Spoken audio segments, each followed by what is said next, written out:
Lots of things.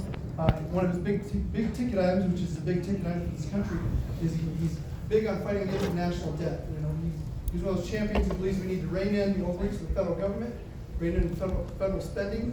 We are bankrupting this nation. In fact, I love that you'll see he's got a little ticker on his. I need to get one. He's got a national debt ticker he's wearing on his lapel here. So without further ado, Congressman Thomas Massie, give it a good Iowa welcome.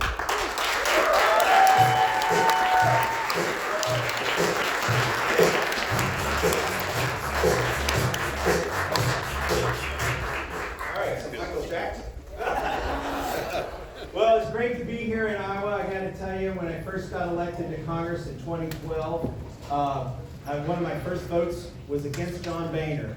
I voted against him being Speaker. Yeah.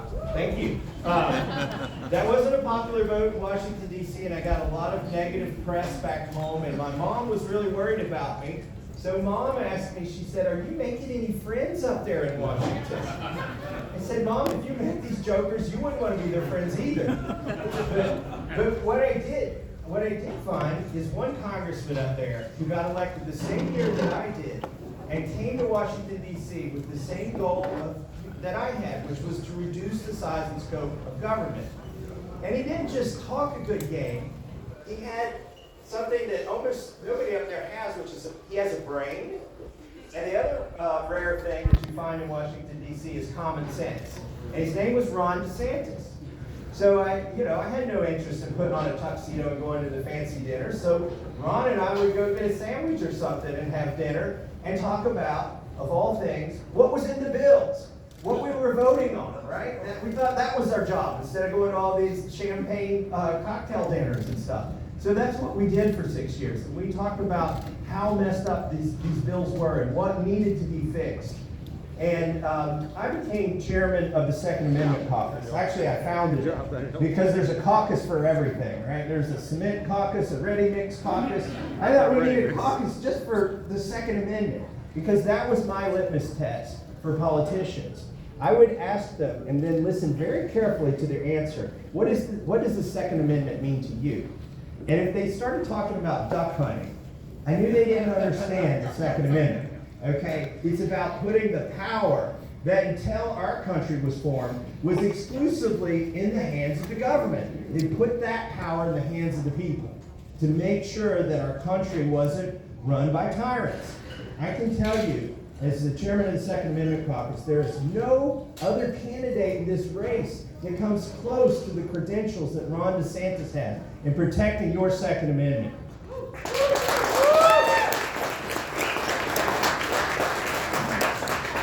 And that was my litmus test for 20 years, just, for politicians, before I got elected. But once we went through something 3 years ago that changed my litmus test for politicians.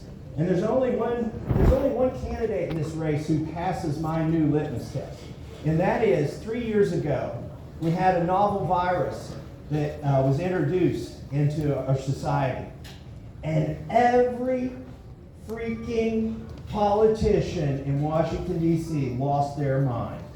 They forgot about the Constitution. They forgot about fiscal responsibility. They forgot about your rights. They did not care about our children. And they went mad.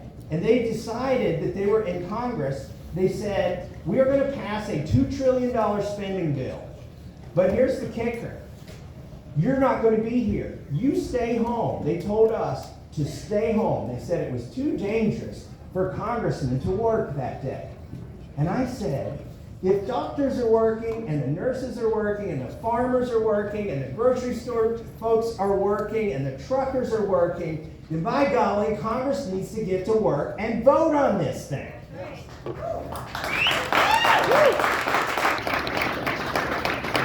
Well, you're clapping, but nobody that I served with was clapping, okay?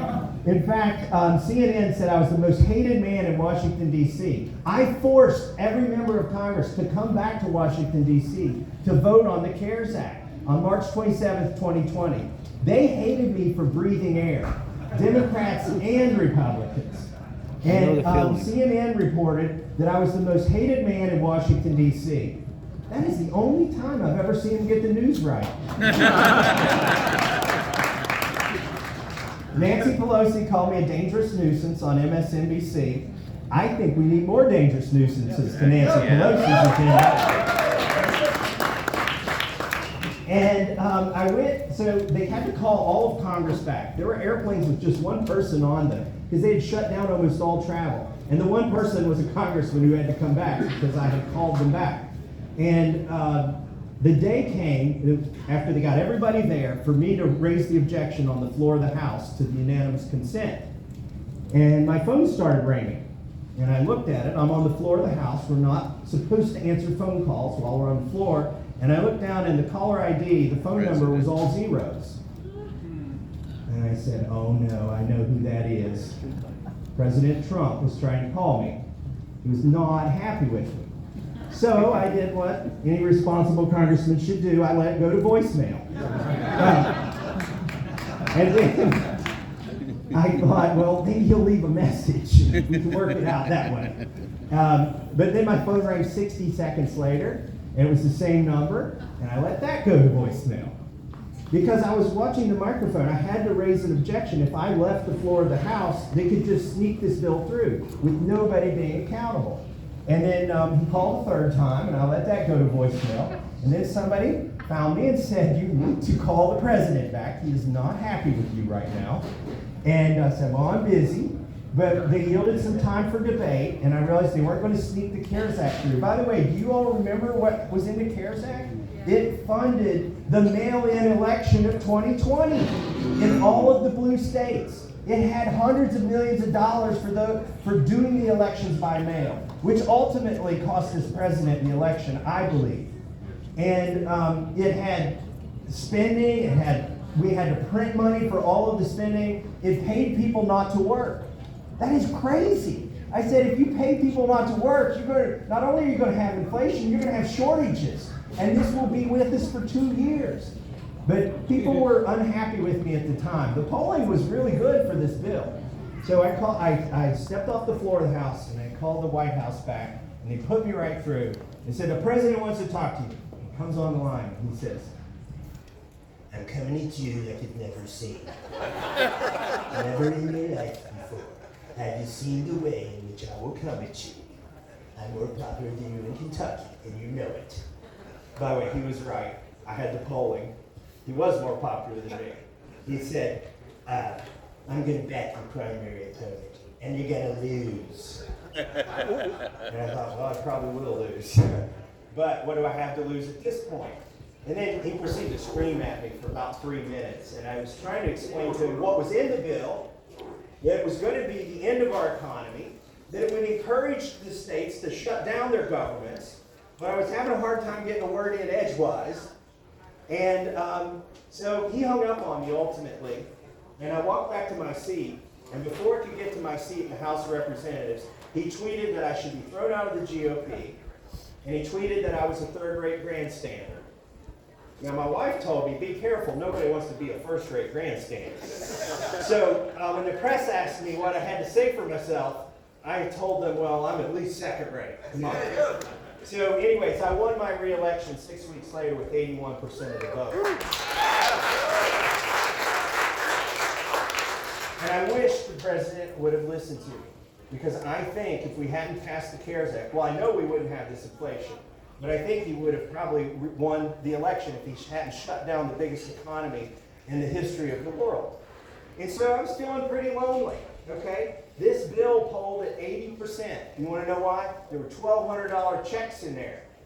You know, the mice never figure out why the cheese is free. The $1,200 was the cheese in the track to get us to vote for Nancy Pelosi's bill, which I didn't vote for.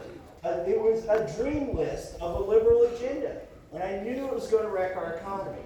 But it was very unpopular, and I was kind of feeling a little bit lonely up there in Washington, D.C., and a little while later, I get a phone call from the state of Florida. And it's this guy I haven't talked to in a long time, because he's real busy down there, kicking butt and taking names. And he called me up. It was Ron DeSantis. And I said, how are you doing, Governor? And he says, well, I'm doing about as well as you are.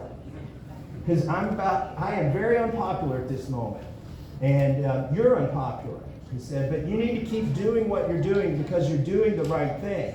And I know the polling and all the media and the president, they're all against you and me right now. He said, but I'm going to keep my government open. I'm going to keep, more importantly, I'm going to keep my economy open, and I'm going to keep these schools open because I'm not going to deprive our children of a chance to learn. I am not going to shut down these mom and pop stores that will never recover from this. And I know it's unpopular, but I'm going to do it now because in 2 years, people will understand that it's the right thing to do. And I thought, a politician who can think 2 years into the future? Most of my colleagues can't think past lunch. I said to myself, if this guy ever runs for president, I'm going to give him my full support. And that is why I am here today, to give my full support for him.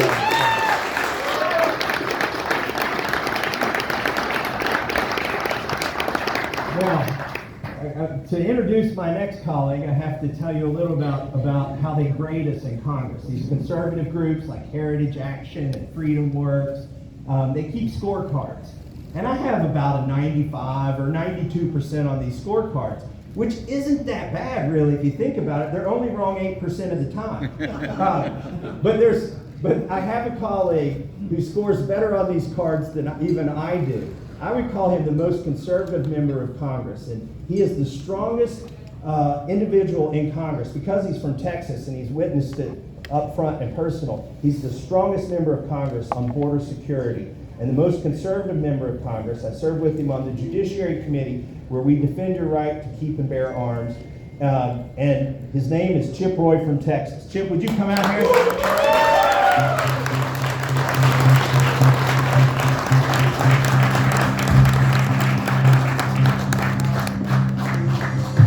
Well, good afternoon, Iowa. How are you? It is great to be here. It is great to spend time with my good friend Thomas Massie out on the campaign trail. People ask me who my favorite member of Congress is, and even though he's wrong about 8% of the time, he is indeed my favorite member of Congress. Lives off the grid in Kentucky, is just a strong conservative, and I think the smartest guy in Congress. He has 2 degrees from MIT. Of course, I joke I have 3 degrees, so I say I outrank him. So I've got an undergrad, a master's, and a law degree, but the law degree isn't worth much, so I don't know. But look, it is great to be here. And you know, a few weeks ago, I brought my son Charlie, who's 14, and my daughter Virginia, who's 12, and they were up here on the campaign trail with me, and they want to be here, and they couldn't come up because they're in school. But they'll come up next weekend. But yeah, well, it's funny. So they were up here. We were having a good time before Christmas, but they're harassing me from Texas, sending me pictures of 70-degree Texas, where my son is outside and he's going to go hit some golf balls this afternoon. And he's working on his 4-H project, sanding his wood outside, putting some poly on it. And they're now over taking care of the goats for their goat show next Friday. So they're staying busy on the goat show on Friday, and we get that done. They're going to come up here to Iowa next weekend. But I told my daughter Virginia, who's very much a Texan, I said, you know, it's going to be about 0 degrees next Sunday or Monday. She goes, wait, that's real? People live in that? And of course, you guys would say 112 degrees in July is a little crazy, probably. So it is great to be here. And I got to say the most important reason that I'm here. You know, I just told you about my kids. And I want my 14-year-old son and my 12-year-old daughter to be able to look at the occupant in the White House and the person in the Oval Office with pride and be able to emulate that person. And I know without fail that my son and my daughter can emulate Governor Ron DeSantis.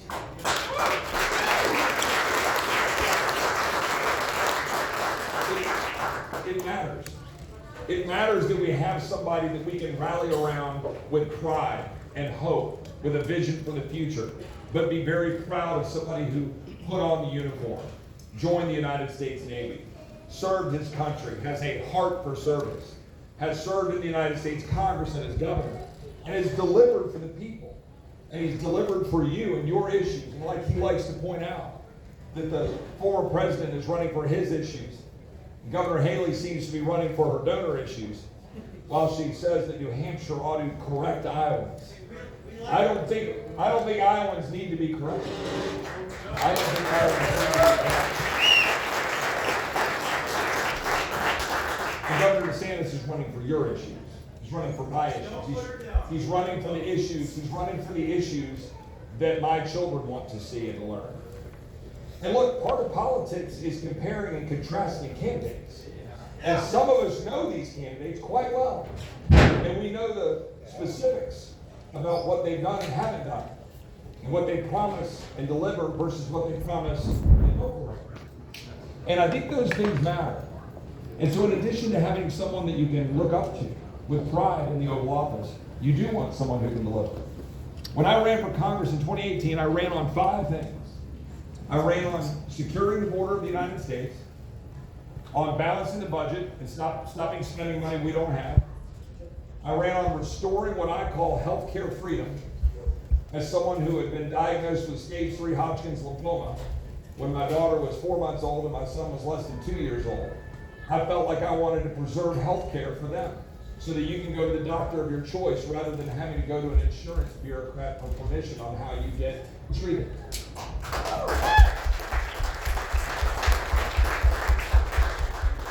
And I ran on making sure we have a military with a clear mission, the tools to carry it out, and the care when they get home. That's right. And I ran on a 5th principle, which was getting Washington the hell out of our lives. Yeah. Those are the 5 things that I ran on.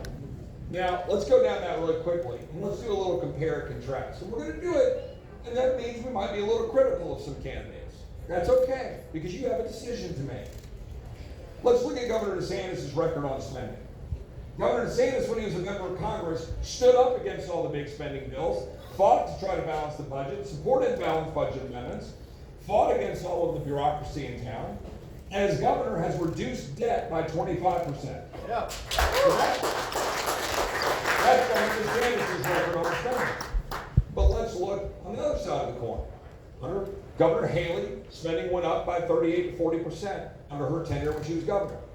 President Trump, another $8 trillion in debt.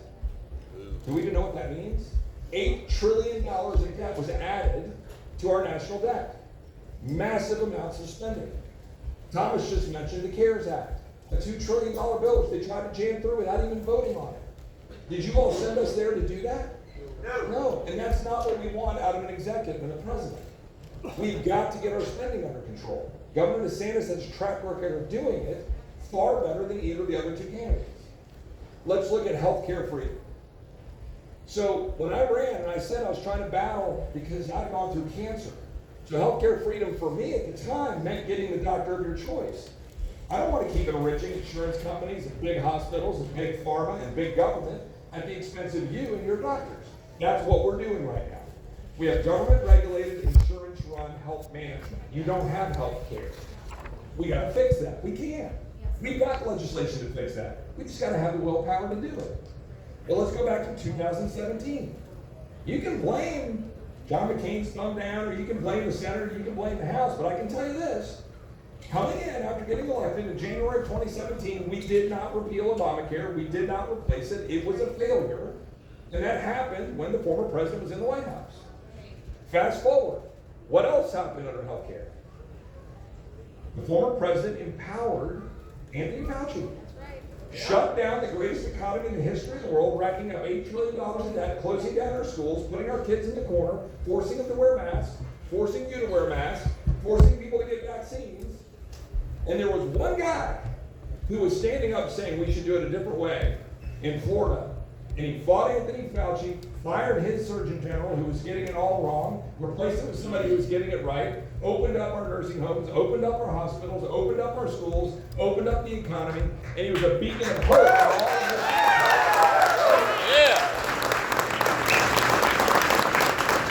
That took extraordinary courage to stand up. And unfortunately, the former president gave a commendation, a medal, to Anthony Fauci his last day in office. I think that's a mistake. I think you should apologize to the people when you make a mistake. The former president won't do that. Now let's look at the issue of the border. That's one where people would say, well, former President Trump did a lot of good things. I got great friends in the administration. Mark Morgan, former head of Border Patrol. Tom Homan, former head of ICE. Good friends of mine in the administration. We fought side by side to work to secure the border. And a lot of good things were done. But here's the problem. It was like sticking your finger in the dike with a government bureaucracy in Washington that is against you, and now you're seeing it on steroids under Joe Biden, where our border is completely out of control. That's right. The district I represent, the southwest corner, is 100 and so miles from the border. We are inundated. I have some kids here from the district that I represent that are here in town that live near San Marcos, Texas. You will confirm we had 6 kids in the school district where we live in Hays County who died from fentanyl poisoning last year. Is that true? High school kid. That's happening all over Texas. It's happening all over the country. We're getting absolutely destroyed, inundated with 300,000 apprehensions in December, empowering cartels, empowering China, fentanyl pouring across the border. Now, you say, well, could that have been stopped by the previous president? The numbers were better, yes, because they were working hard to remain in Mexico to hold the line. But what happened in the summer of 2018? Do you all remember? Like the failure with Obamacare, President Trump, former President Trump, sided with Paul Ryan to press an amnesty first bill that didn't have the border security we needed. Go back and Google it. Go look. I tweeted it out. We fought it at the time. Governor DeSantis fought it at the time and said we need a real security bill. And now some Trump supporters are saying that he voted against the wall because he voted against the amnesty bill. It was the largest amnesty ever presented. And unfortunately, the former president supported it, so we ended up not passing anything that summer. Now we're left holding the bag.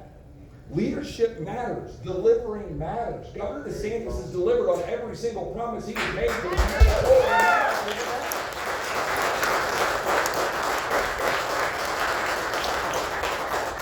This is the main event. I'm going to go ahead and wrap up with this by saying the following. I want for this country, for my kids, what Governor DeSantis has delivered for the people of Florida. I want an economy that is booming. I want people to be attracted to work there and live there. I want our cops supported. I want George Soros funded DAs fired like he has done in Florida. I want someone who will secure the border of the United States, who will check IDs, who will make sure criminals are removed from the streets, but who will importantly, who won't flinch when people tell him not to do what he did, which was send a plane load of illegal aliens to Martha's Vineyard to shake things up.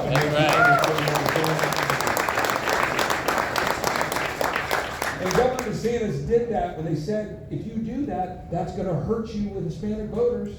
That's going to cost you the election. He did it in September. Do you remember that? 18 months ago, he did it. And they said, you can't do that. It'll hurt you. Does anybody know how it turned out for Governor DeSantis in November? Oh, yeah. He won by 1.5 million votes. Would you all have bet? That's right. Would you all have bet that we would have had a Republican governor win by 1.5 million votes in Florida if I'd asked you that question 3 or 4 years ago? No. But he did it by leading. He did it, and guess what? That plane load that he sent to Martha's Vineyard, that they said, oh, that'll cost you all the voters. He won 62% of Hispanic voters in the state of Florida. Because everybody, regardless of their color, their background, or where they come from, they want the rule of law. They want a society they can be proud of and be secure in and safe in. And they want leadership that will deliver that. Governor DeSantis did that. He won by 1.5 million votes. He won 62% of Hispanic voters. He won 50% of single female voters. He will deliver for the United States. He will deliver for you in Iowa. All roads go through Iowa. Your vote should not be assumed. Nobody's anointed. Nobody is coronated. And you will not be corrected because you're going to make the right decision on Caucus Day and you're going to let Governor Ryan.